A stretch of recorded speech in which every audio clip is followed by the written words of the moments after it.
What is going on, guys? Joey Franzo here with Flex Training Systems, and today I wanted to talk to you guys about um, adjusting your expectations or setting kind of realistic expectations, which is way easier said than done.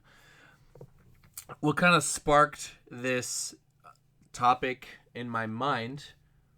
I was talking to two of my lifters recently, just, as I talk to someone, I'm always kind of trying to think what is behind what they're saying. What is the motivation behind what they're saying? Looking, past the surface level of the statement they're making, and trying to see what is their internal motivation for, like why do they want what they want, basically. Because if I can understand that, then I can, control the situation a little bit better and help them get to where they want to go. I'll use one lifter as an example. Um, he and a lot of you guys can probably relate to this. He wants his bench press to be more than it is. He's just saying, oh, my squat and deadlift, they always go up, but my bench is like really slow. I might PR one meet and it might stay the same the next meet, and then I might PR the meet after. And then, I broke it down to him that percentage wise, everything's kind of going up together, right? If you hit a 5 kilo PR in your squat and your deadlift, but you don't get one on bench, relative to how strong your bench is compared to the other two, that's perfectly fine. That's actually not even a big deal, and there's no reason to freak out. But people sometimes, especially if you're a very advanced lifter, so you've been lifting for a really, really long time, you're in a smaller weight class, and you don't really have, you know, a crazy base. So if you're like a 120 kilo lifter, you're putting 5 pounds on your bench. That shouldn't be too hard. You're kind of big already, so relative to you probably benching 500, 5 pounds is easy, right? Again, there's so many factors that go into setting an expectation and what you can expect from yourself. And I'm the last person that'll tell you, hey, that's too you shouldn't shoot for the stars. But I think what has allowed myself as a lifter and just like people that have been with me for a long time to be successful is just worrying about what's in front of you and doing everything that you can to put yourself in a position to get stronger.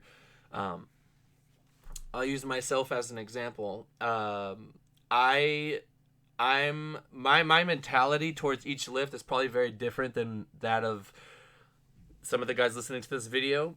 On squats, I should be good for anywhere from a 5, 7.5, 10 kilo PR per competition. Just given how I react to squat, it's the lift that I can perform and train safely and push pretty hard. I know my body very well, and I know what I need to do to get my squat where it needs to be. So I think there's a lot of potential there, and a lot of that potential was realized when I explored the higher weight class. So now, if I could hit a 300 kg plus squat as a smaller lifter, that would be awesome. And I think I was very, very close to it this last meet. I just, we had a little unexpected bumps just with getting sick and 6 people on my flight and things like that. But you roll with the punches, you get back in the lab, and you keep it going, and hopefully you don't have those circumstances next time. Worry about what you can control and try to put it up. For the bench press,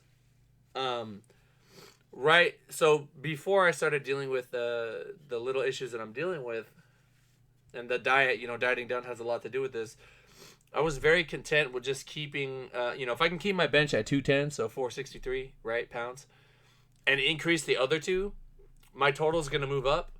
And the more times that I can hit that number in a meet, that's a win for me. I've been benching for, man, like 15 years, 16 years. So for me to be able to, just throw up those numbers at this point, it's a win for me. And if I can get 5 more pounds out of my bench, there have been times when I had it, I just was being safe, and if you take like a 7.5 kilo jump and you miss, that's gonna leave a big dent in your total. So I may only improve the other two lifts by that amount.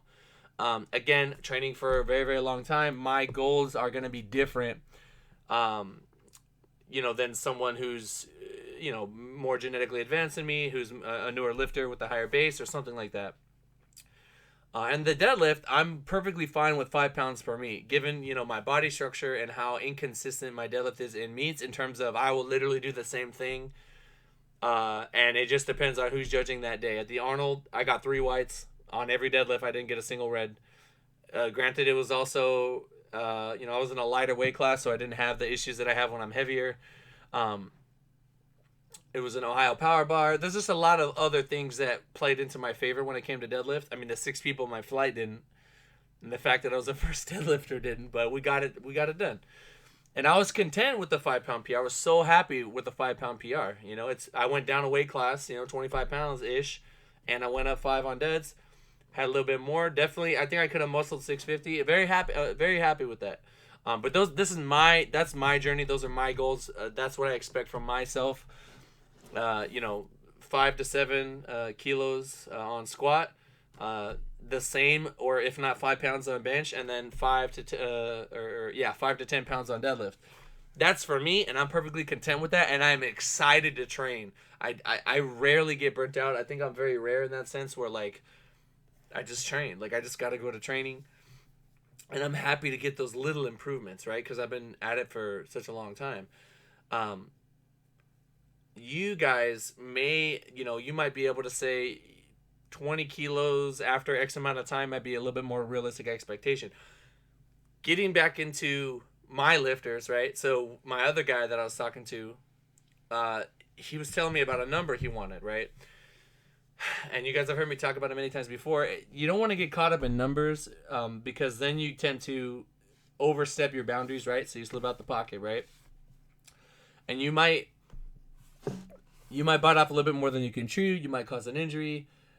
You might, you might just mess up. There's so many things that you can get in your own head, and that is the worst thing, right? We want to become autonomous. We want to become almost like, you just train, you stick to your numbers, you do what you need to do, and then on meet day, you're rewarded with your discipline, right? So you're literally, for being disciplined, you're rewarded on meet day with a PR. So, when people give me numbers, it's like, if it's within the realm of possibility, yeah, I might say, yeah, we could do that or whatever. But all I can do, and all anybody can do when they're training or writing programming or whatever, is help. Like, all I can do is get someone stronger. I cannot like dictate by how much, by in what amount of time. All I can do is push the body in the direction of getting stronger. Sometimes, like, I'll use my man Mikey Davis as an example. Sometimes everything goes well and we get there on meet day and I can't put enough weight on the bar. I keep jumping 20. I jump 20 kilos, jump 15 kilos, and he just destroys everything. And that's great. That's what we want, right? There's other times when, you might have just slightly over what you hit in training there. There's so many factors that go into it, and there are a lot of factors that you can't even control, right? You have literally no control over those factors. A lot of competing in powerlifting is, let's see how it is on meet day. Let's see what we got. Did you have to travel? Did you have to cut? How is the venue? How is the judging? At nationals, a lot of the time people don't risk. You don't want to risk things, because if you miss a lift, that can drop you 5 places. You know what I mean? So the lifter that stays in the pocket hits, put what they can on the platform within a very small margin of error, right? So you're literally trying to leave all your strength out on the platform, but in some cases, if you're unsure, it's safer to just leave 5 out there, right? Because other people will make mistakes, and that's going to allow you to move up, right?